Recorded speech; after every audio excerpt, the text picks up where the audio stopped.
이번 시간에는 비트 연산자에 대해서 보도록 하겠습니다. 사실 프로그래밍을 처음 배우시는 분들은 이 비트 연산자를 굉장히 어려워하세요. 그런데 실전에서는 거의 쓸 일이 없다. 그런데 문제는 또 많이 나온다. 가끔 보면 우리가 앞에서 보면은 이 비트라는 거에 대한 이해, 바이트에 대한 이해가 있어야지만 왜 이렇게 숫자 값이 이렇게 잘못된 값이 들어갈 때가 있구나 이런 걸 이해할 수가 있었죠. 그래서 굉장히 버그가 발생할 수 있기 때문에 이 비트에 대한 거라든가 바이트에 대한 구조를 초보자들이 좀 잘 알았으면 좋겠다라고 많은 사람들이 생각하는 것 같아요. 특히 뭐 이렇게 면접 볼 때 질문하는 걸 보면 당연히 이런 건 알아야 되지 않겠어? 하고 물어보시는 분들이 종종 있는 것 같아요. 자, 비트는 컴퓨터가 처리하는 정보의 최소 단위인데 한 개만으로는 많은 양의 데이터를 나타내기에 턱없이 부족하기 때문에 8개의 비트를 묶은 바이트를 사용합니다. 그래서 한 바이트가 정보를 처리할 수 있는 최소 단위예요. 그러니까 비트는 정보의 최소 단위라고 돼 있죠. 하지만 이거를 한 비트만 저장할 수 있는 방법은 없어요. 한 바이트에다가 담아서 저장을 해야 됩니다. 처리할 때는 1바이트가 이제 최소 단위다. 이렇게 생각하시면 됩니다.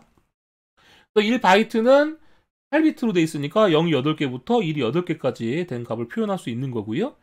이걸 무조건 모두 양수로만 생각한다면, 부호 비트가 없다고 생각한다면 0부터 254까지가 이제 표현이 가능한 거죠.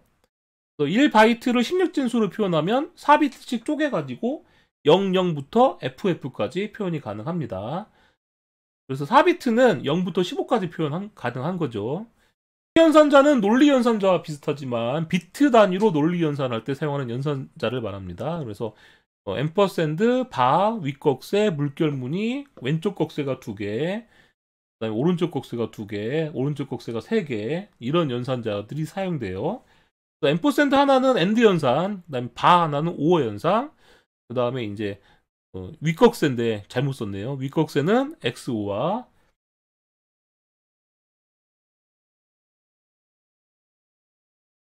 사카처럼 생긴 거 있죠? 윗꺽쇠는 윗꺽쇠는 XO와 익스크루시브 오화라고 하죠. 그 다음에 물결무늬는 낫을 나타냅니다.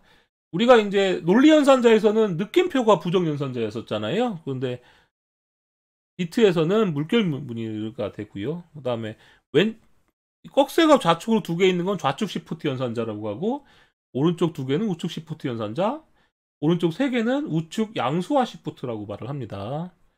네, 그래서 얘네들은 또 논리 연산자로도 사용한다라고 했었죠. 네, 논리 연산자로도 사용하고 비트 연산자로도 사용됩니다. 그래서 AND, OR, NOT, XOR에 대한 비트 연산 결과를 보면 A가 1이고 B가 1이고 이렇게 11, 10, 01, 01, 00 됐을 때 AND 연산을 하게 되면 양쪽이 1일 때만 1이고 나머지는 0이 되는 거고요.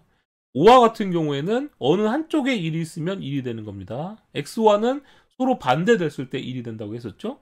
NOT은 부정입니다. 1은 0으로, 0은 1로 바꿔주는 거다. 연산자는 바이트를 구성하고 있는 비트를 연산하는 연산자입니다. 그래서 1바이트에 0이 꽉 차 있고 1이 꽉 차 있어요. 이 두 가지를 AND 연산하게 되면은 위아래로 이렇게 하나씩 서로 비교를 해서 AND 연산이니까 위아래 값이 1일 때만 1이 되는 거예요. 그리고 나머지는 다 0이 되죠. 이런 결과가 만들어지게 됩니다. 자, 그 다음에 우측 꺽쇠가 이제 2개, 왼쪽 꺽쇠가 2개 있는 거는 비트들을 전부 왼쪽으로 이동시키고요. 얘는 우측으로 비트를 이동시킵니다. 정수형 타입을 비트로 표현했을 때 맨 좌측의 비트를 우리가 뭐라고 말했었냐면 부호화 비트라고 했었죠. 그죠? 맨 좌측의 비트가 0이면 음수, 1이면 양수인데 거꾸로 썼네요. 제가 이걸 0이면 음수, 1이면 양수입니다. 그래서 시프트 연산자를 이 예제를 실행하면서 한번 알아볼게요. 자, 이렇게 예제가 있는데 A는 4라고 돼 있고요. D는 A가 써 있고 우측 시프트 1을 한다고 돼 있어요. 자, 이 비트 연산이기 때문에 이걸 이해하시려면 여러분들이 비트로 표현을 할 수 있어야 됩니다. 비트로 표현할 수 있어야 되는데 이거 한번 그림으로 한번 그려볼게요. 자, 숫자 4는 비트로 따지면 어떻게 돼요? 0의 자리, 1의 자리, 2의 자리, 4의 자리죠. 아, 참. 죄송합니다. 다시. 비트로 따지면 1의 자리, 2의 자리, 4의 자리죠. 그래서 0, 0, 1 이렇게 됐으면 이게 양수 4가 됩니다. 나머지는 0, 0, 0, 0, 0 이게 이제 양수 4를 1바이트로 표현한 거죠. 근데 정수는 인티저는 정수니까 사실 이게 1바이트인데 나머지 3바이트는 정수는 4바이트잖아요. 그러니까 나머지 4바이트는 다 0으로 채워져 있는 거예요. 자, 이게 이제 정수 4인데요. 우측으로 1비트를 시프트 해라 이렇게 되는 거죠. 그럼 시프트 하라고 되면 어떻게 되냐면 이게 한 칸씩 밀리는 거예요. 그럼 어떻게 되냐면 이게 1이 이쪽으로 옮겨지고 여기 0이 이쪽으로 옮겨지고 이거는 사라집니다. 그럼 결국 어떻게 돼요?